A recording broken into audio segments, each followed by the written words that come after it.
کہانی ہے اس خوفناک چیخ کی جو ابلیس نے اپنے انجام کے وقت نکالی۔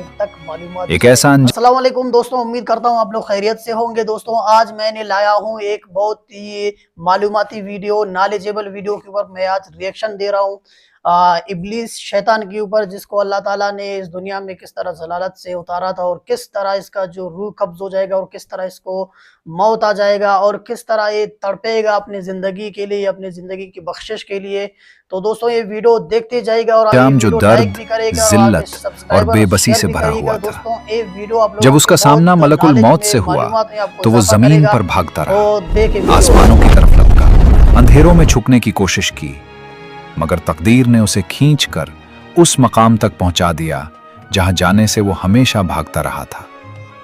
حضرت آدم علیہ السلام کی قبر کے پاس، وہی آدم جنہیں سجدہ کرنے سے اس نے انکار کیا تھا، اور وہیں اس کا قصہ ختم ہو گیا۔ مگر سوال یہ ہے کہ وہ اس مقام تک پہنچا کیسے؟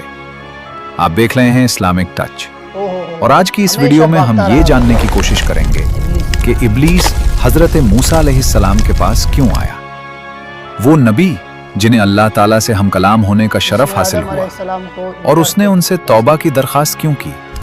اور پھر حضرت موسیٰ علیہ السلام کے وصال کے بعد بھی شیطان ان کی قبر کو کیوں تلاش کرتا رہا؟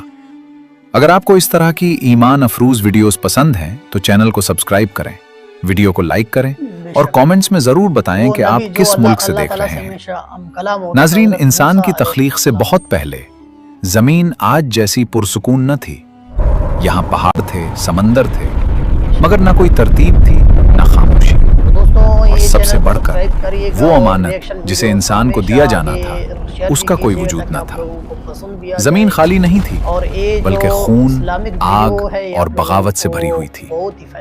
اسلامی روایات کے مطابق جب اللہ تعالیٰ نے انسانوں کے لیے زمین کو تیار کرنا شروع کیا تو اس سے پہلے بھی یہاں کچھ مخلوقات آباد تھیں، اور ان میں سب سے قدیم مخلوق کو جاہن کے نام سے یاد کیا جاتا ہے۔ وہ ایسی مخلوق تھے جو بے دھواں آگ سے پیدا کی گئی تھی۔ انہیں آج ہم جنات کی ابتدائی نسل کے طور پر جانتے ہیں۔ جسمانی طور پر وہ انسانوں سے مختلف تھے، مگر عقل، ارادہ اور اختیار کے معاملے میں وہ انسانوں سے بہت ملتے جلتے تھے۔ ان پر بھی احکام نازل کیے گئے، انہیں بھی آزمایا گیا، اور ان کے اعمال کا انہیں جواب دہ بنایا گیا۔ جان کی اولاد پوری دنیا میں پھیل گئی۔ وہ پہاڑوں کی چوٹیوں پر آباد ہوئے، سمندروں کی گہرائیوں میں اتر گئے، اور تاریک غاروں میں بسیرا کیا۔ اللہ تعالیٰ نے جنات کے لیے بھی ایک قانون نازل فرمایا۔ انہیں توحید کی عبادت اور صراط مستقیم کی طرف بلایا گیا۔ ان میں ایک جن جس کا نام تانوس تھا، اور اس کی نسل نے اس دعوت کو قبول کیا۔ وہ ایمان لائے اور عبادت گزار بن گئے، مگر اکثریت نے اس پکار کو ٹھکرا دیا۔ روایات کے مطابق، بالخصوص ابن عربی کی نقل کے مطابق، تقریباً 4020 سال تک جنات دنیا کے مختلف حصوں میں عبادت کرتے رہے، مگر وقت گزرنے کے ساتھ ساتھ تکبر آہستہ آہستہ ان کے دلوں میں داخل ہونے لگا۔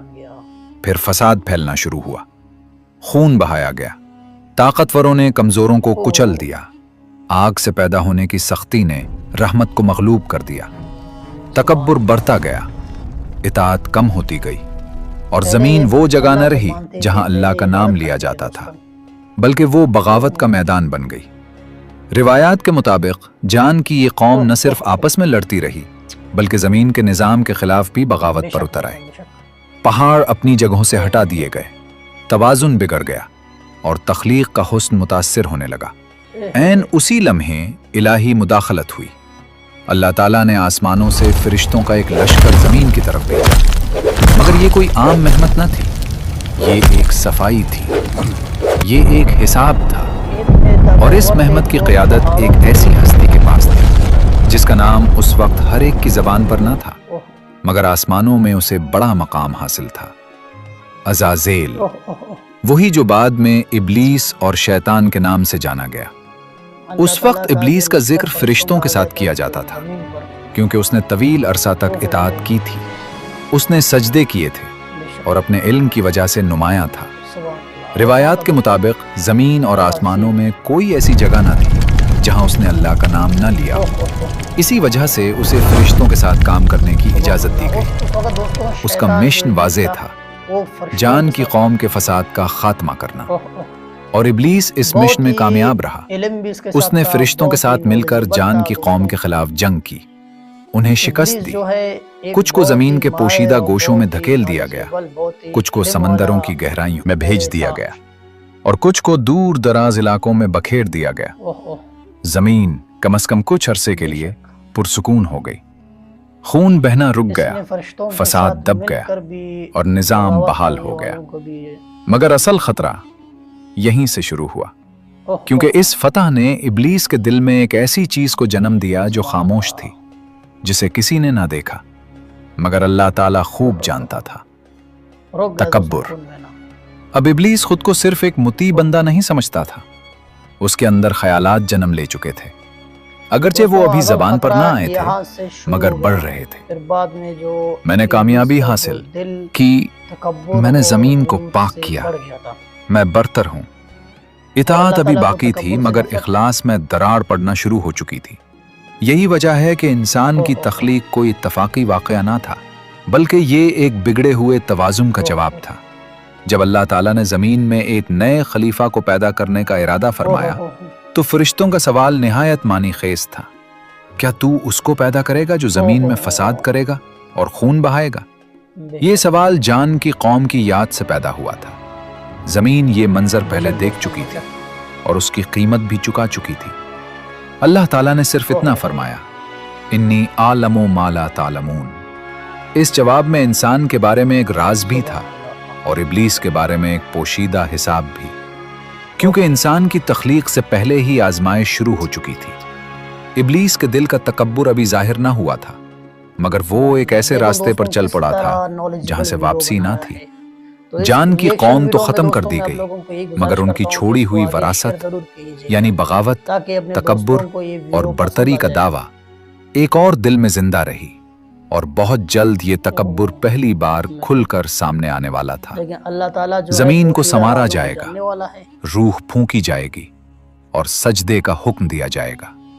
मगर उस लम्हे से पहले ये समझना जरूरी है कि इब्लीस कौन था और वो यहां तक कैसे पहुंचा, क्योंकि ये किस्सा सिर्फ शैतान का नहीं बल्कि इंसानियत का भी है। इब्लीस की कहानी कोई अचानक शुरू होने वाली बगावत की कहानी नहीं, जैसा कि अक्सर लोग समझते हैं। इब्तिदा में वो न रद्द किया गया था, न मलूम था, न तारीफ, बल्कि तवील अरसे तक वो इताअत का निशान और इबादत की मिसाल समझा जाता था। आसमानों में उसका नाम एहतराम से लिया जाता था। इस्लामी रिवायात के मुताबिक इब्लीस जिन्नात में से था, मगर आम जिन ना था।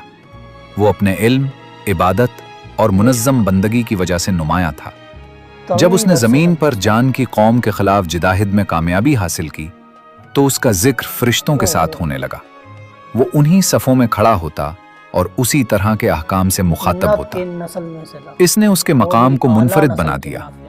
हैरानकुन रिवायात के मुताबिक इब्लीस ने हजारों साल इबादत की, और ये कोई मामूली इबादत न थी।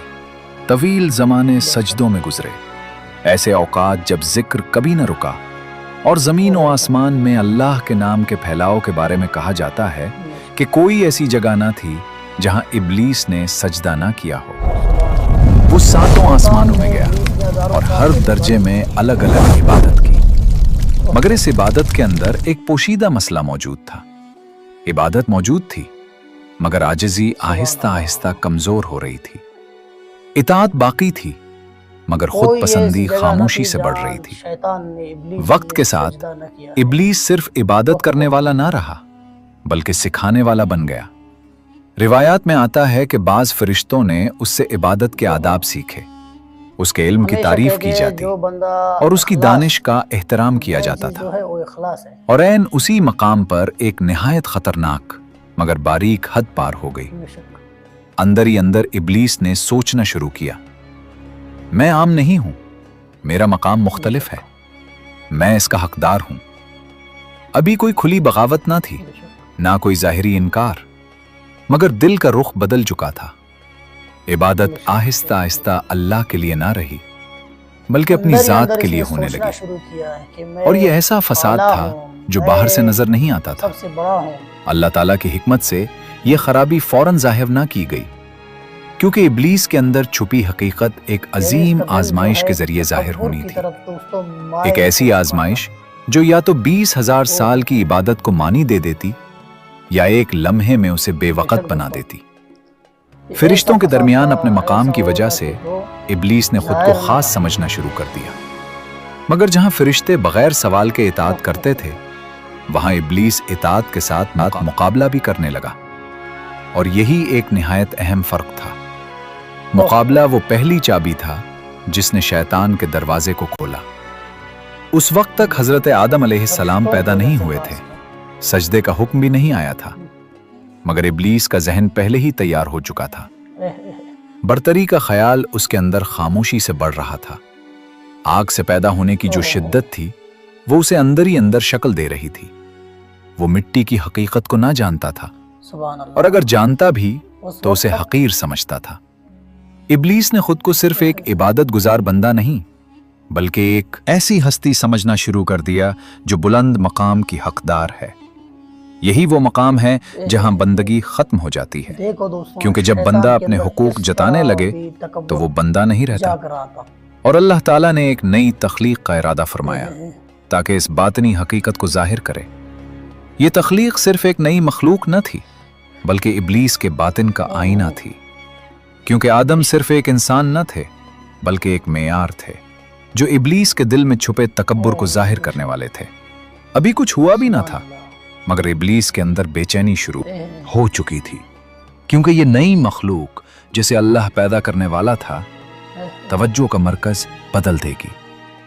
मरकज अब वो खुद न रहेगा। आजमाइश का आगाज यही था।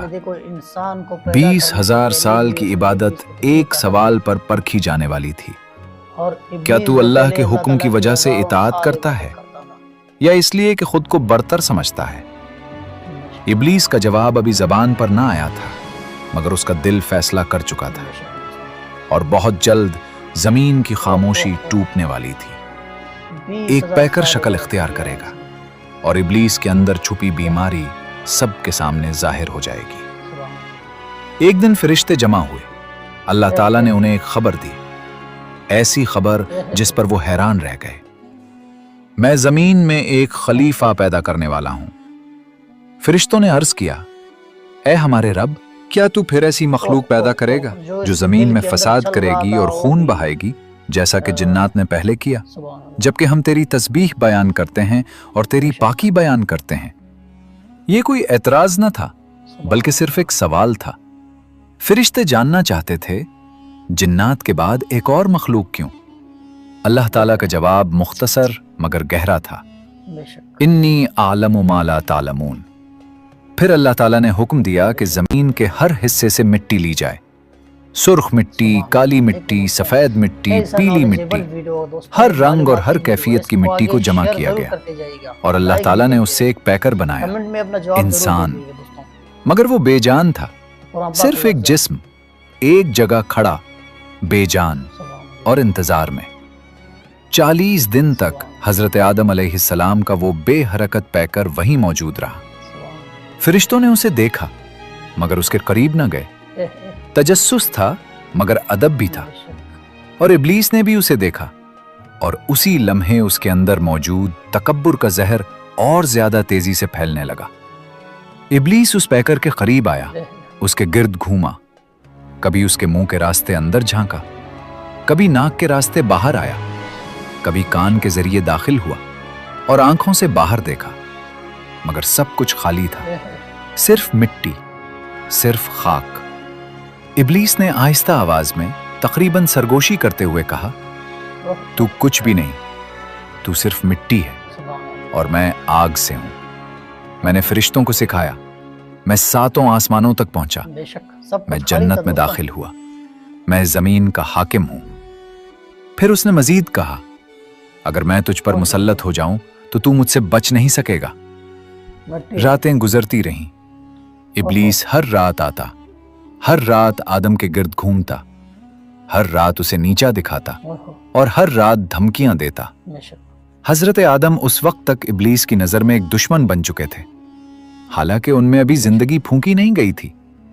ना वो बोलते थे, ना हरकत करते थे, मगर इब्लीस के अंदर एक तूफान उठ चुका था, क्योंकि पहली बार उसके सामने एक ऐसी तख्लीक आ रही थी जिसमें वो मरकज नहीं था।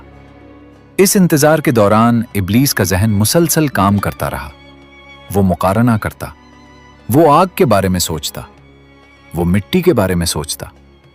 वो समझता कि आग ऊपर उठती है और मिट्टी नीचे रहती है, आग तेज है और मिट्टी भारी। और यही मुकारना आहिस्ता आहिस्ता सिर्फ ख्याल ना रहा, बल्कि एक अकीदा बनने लगा। सजदे का हुक्म अभी नहीं आया था, मगर इब्लीस अपना फैसला पहले ही सुनना चुका था। जूं जूं हजरत आदम का इंतजार बढ़ता गया, इब्लीस की बेचैनी भी बढ़ती गई, क्योंकि ये खामोशी उसे मजीद सोचने पर मजबूर करती, और जितना वो सोचता उसका तकब्बुर उतना ही गहरा होता जाता। हालांकि फरिश्ते ऐसे नहीं थे। फरिश्तों ने इंतजार किया, उन्होंने सवाल नहीं किया, ना ही मुकारना किया, मगर इब्लीस ने खुद अपने लिए मेयार बनाना शुरू कर दिया था। यही वजह है कि रूह फूंके जाने से पहले का यह मरहला इंतहाई नाजुक था, क्योंकि इब्लीस के अंदर बगावत पुख्ता हो चुकी थी। अगरचे वो अभी जाहिर ना हुई थी, मगर अब वापसी का कोई रास्ता बाकी ना रहा था। एक दिन वो इलाही वक्त आ पहुंचा। अल्लाह ताला ने रूह फूंकी, हजरत आदम अलैहिस्सलाम जिंदा हो गए, उनकी आंखें खुली, हयात का आगाज हुआ, और आसमानों में गूंजने वाला हुक्म अब मजीद मुअख्खर न रहा। मगर इब्लीस के लिए ये लम्हा सजदे का नहीं था, बल्कि इन्फिसाल का आखिरी लम्हा था, क्योंकि जो तफकीर बेजान जिस्म के वक्त शुरू हुई थी, वो अब जिंदगी मिलने पर खुली बगावत में बदलने वाली थी। और बहुत जल्द एक ही हुक्म के साथ हजारों साल की इबादत एक जुमले में मिटने वाली थी। जब रूह फूंकी गई तो हजरत आदम सिर्फ एक पैकर न रहे, वो जिंदा हो गए। उन्हें इल्म दिया गया, उन्हें आसमां सिखाए गए। फिर इलाही हुक्म आया, और ये हुक्म किसी मखलूक की ताजीम के लिए नहीं, बल्कि बंदगी की हद मुकर्रर करने के लिए था। आदम को सजदा करो। फरिश्तों ने कोई हिचकिचाहट न की, न सवाल किया, न मुकारना किया। जैसे ही हुक्म सुना, वो सजदे में गिर गए। फरिश्तों के लिए मेयार वाज़ेह था, अगर हुक्म है तो इताअत है। मगर उनमें एक गैर मौजूद था, इब्लीस। वो खड़ा रहा। ये कोई इस्तरारी लम्हा ना था, ना कोई उलझन। ये वो लम्हा था जब बरसों का छुपा हुआ तकब्बुर बाहर आ गया। अल्लाह ताला ने इब्लीस से सवाल फरमाया। ये सवाल मालूमात के लिए नहीं था, बल्कि हकीकत को जाहिर करने के लिए था। तुझे किस चीज ने रोका जब मैंने तुझे सजदे का हुक्म दिया? इब्लीस ने जवाब दिया, और ये जवाब तारीख में गोया पहली फलसफा था। उसने वही के मुकाबले में अपनी अक्ल को मेयार बनाने की कोशिश की, और पहली बार यूं कहा, मैं उससे बेहतर हूं। तूने मुझे आग से पैदा किया और उसे मिट्टी से बनाया। इन अल्फाज के साथ मेयार बदल गया। अब अल्लाह का हुक्म फैसला कुन ना रहा, बल्कि इब्लीस का मुकारना मेयार बन गया। आग और मिट्टी का यह तकाबुल सिर्फ मादी ना था, बल्कि मैं बेहतर हूं के नजरिए का ज़हूर था। इब्लीस ने सिर्फ सजदा से इनकार नहीं किया, बल्कि बंदगी ही से इनकार कर दिया, और उसकी कीमत बहुत भारी थी। तो यहां से निकल जा, तू रद्द कर दिया गया, और तुझ पर मेरी लानत है। इब्लीस अब फरिश्तों में शामिल ना रहा। मगर यहां कहानी खत्म ना हुई, क्योंकि उसने हलाकत नहीं मांगी, उसने मोहलत मांगी। मुझे उस दिन तक मोहलत दे दे जब लोग दोबारा उठाए जाएंगे। ये दरखास्त कबूल हुई, क्योंकि आजमाइश सिर्फ इब्लीस की नहीं थी, बल्कि इंसानियत की भी थी। और इब्लीस ने वाज़ेह तौर पर अपना इरादा बयान किया, फिर मैं तेरे सिराते मुस्तकीम पर बैठूंगा। मैं उनके सामने से, उनके पीछे से, उनके दाएं से और उनके बाएं से आऊंगा, और तू उनमें से अक्सर को शुक्रगुजार ना पाएगा। ये अल्फाज सिर्फ धमकी ना थे, बल्कि एक मंसूबा थे। इब्लीस ये कह रहा था कि वो इंसान को बराह रास्त नहीं घेरेगा, बल्कि पहलुओं से हमला करेगा, ना खुली बगावत के साथ, बल्कि खामोश गुमराही के साथ। न सिर्फ गुनाह के जरिए, बल्कि उज्र के जरिए। न वाज़े हराम के साथ, बल्कि जवाज के पर्दे में। और पहले वार की जगह भी वाज़े थी, जन्नत। हजरत आदम और हव्वा अलैहिस्सलाम जन्नत में थे। सिर्फ एक मना था और वो भी वाज़े तौर पर बयान किया गया था। मगर इब्लीस ने बराह रास्त हराम की तरफ नहीं बुलाया। हमेशा की तरह उसने हकीकत को मोड़ दिया। रिवायात के मुताबिक इब्लीस जन्नत में सांप के जरिए दाखिल हुआ, खुले दुश्मन के तौर पर नहीं बल्कि एक दोस्त की शक्ल में, एक खैरखा मुशीर की तरह। और उसने कसम उठाई, मैं तुम दोनों का सच्चा खैरखा हूं। जब उसने उस दरख्त का जिक्र किया जिससे रोका गया था, तो उसने उसे खतरा नहीं बल्कि एक मौका बनाकर पेश किया। तुम्हारे रब ने तुम्हें इस दरख्त से सिर्फ इसलिए रोका है कि तुम फरिश्ते ना बन जाओ या हमेशा जिंदा ना रह सको। ये बात हकीकत के खिलाफ थी, मगर दिल को भा गई, क्योंकि इब्लीस इंसान की कमजोरी जानता था, हमेशा रहने की ख्वाहिश और बरतर होने की तमन्ना। और फिर हजरत आदम और हव्वा ने उस दरख्त से खा लिया। उस लम्हे सिर्फ एक हुक्म की नाफरमानी ना हुई बल्कि हिस्स और शऊर बदल गया। उर्यानियत का एहसास पैदा हुआ, हया का शऊर जागा और अपने आप को छुपाने की जरूरत महसूस हुई, क्योंकि गुनाह पहले इंसान के अंदर को बेनकाब करता है, फिर बाहर को। जन्नत अब वो जन्नत ना रही। पहला जाल बीत चुका था, पहला गिरना वाक़ई हो चुका था।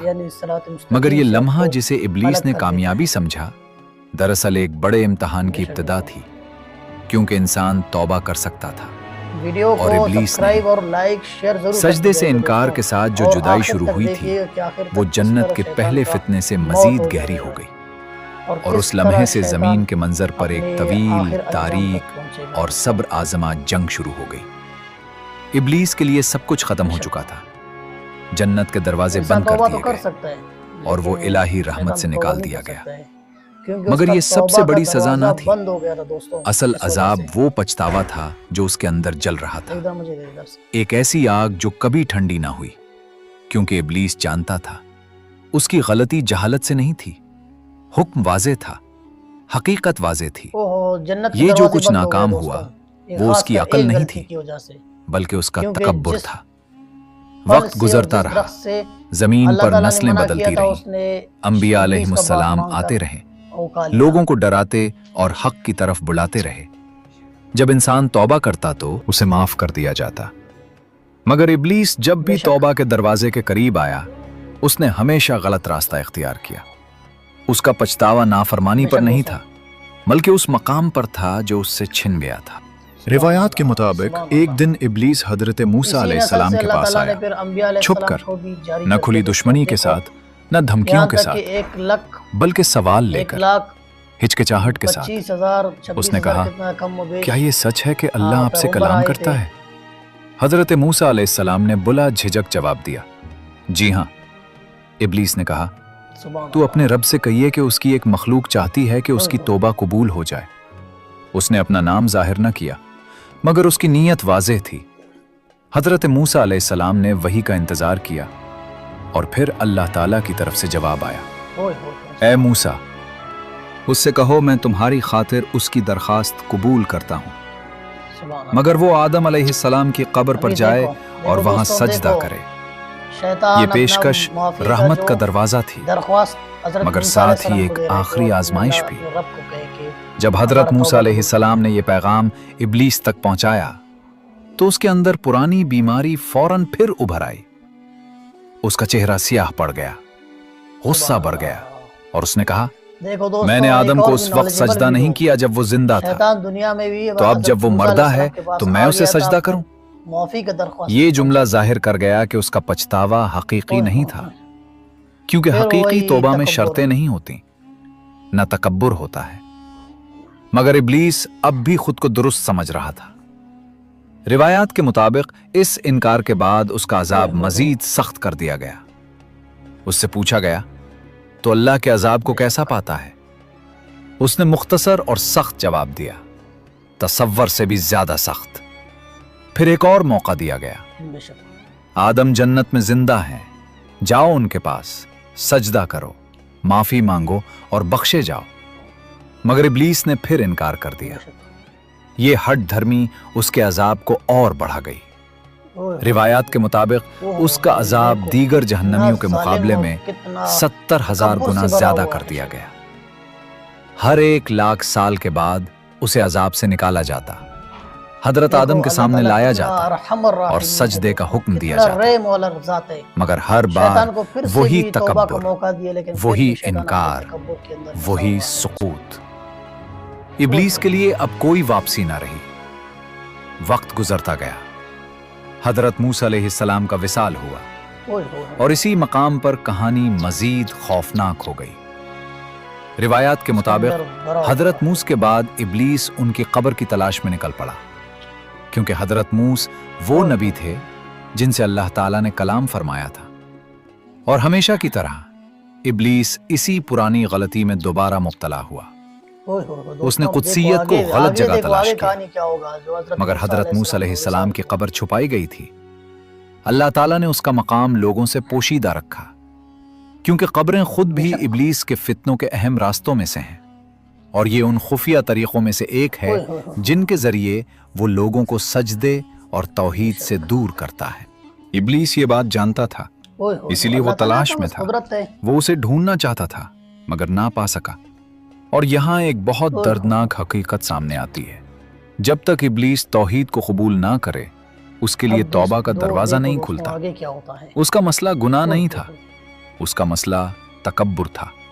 जब इंसान तौबा करता है तो कहता है मैं गलत था, मगर इब्लीस हमेशा कहता रहा मैं बेहतर हूं, और यही जुमला उसके लिए हमेशा का कुफ्ल बन गया। शैतान के पास निदामत थी मगर इस्तिस्लाम ना था, आंसू थे मगर सजदा ना था, इकरार था मगर इताअत ना थी, इसीलिए वो माफ ना किया गया। ये हिस्सा हमें एक बात सिखाता है, अल्लाह की मग़फ़िरत बेहद है, मगर तकब्बुर से ढका हुआ दिल उस तक पहुंच ही नहीं सकता, क्योंकि सजदा सिर्फ जिस्म का जमीन पर झुकना नहीं बल्कि अन्ना का जमीन पर रख देना है। जब वक्त आखिर करीब आया और भागने की कोई जगह बाकी ना रही तो पहली बार इब्लीस ने खुद को वाकई महसूस पाया। सदियों तक उसने इंसानों को बहकाया, कहा बाद में तौबा कर लेना, कहा अभी वक्त है, कहा मौत दूर है, मगर अब वही अल्फाज उसके गिर्द दीवार बन चुके थे, क्योंकि उस बार वो इंसान के सामने नहीं था, वो मलकुल मौत इज़राइल अलैहिस्सलाम के सामने था। रिवायात के मुताबिक अल्लाह ताला ने इज़राइल को हुक्म दिया कि शैतान की रूह कब्ज करे, और मौत सिर्फ अंजाम नहीं थी बल्कि हिसाब का दरवाजा थी, और यही वो चीज थी जिससे इब्लीस सबसे ज्यादा डरता था। इसीलिए उसने आखिरी बार अपनी तमाम चालें, फरेब और ताकत इस्तेमाल की ताकि उस गिरफ्त से बच निकले।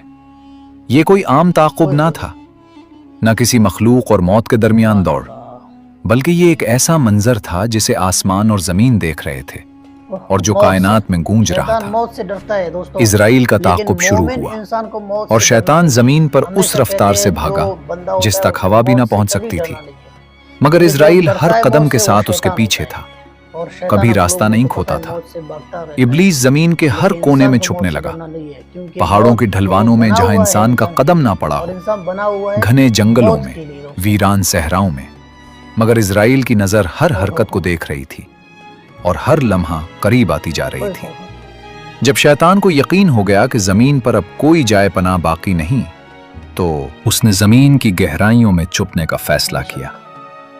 वो मिट्टी की तहों में, अंधेरी और ठंडी जगहों में छुपने लगा, मगर जमीन की तारीकी भी उसे इज़राइल की नजर से ना बचा सकी।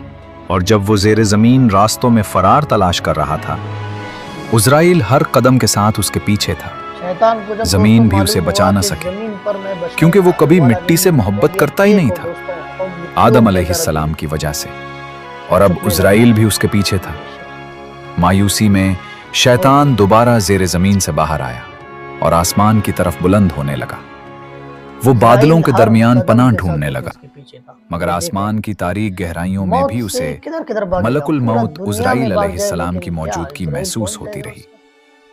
जहां भी वो छुपने की कोशिश करता, इज़राइल उसके पीछे ही होता।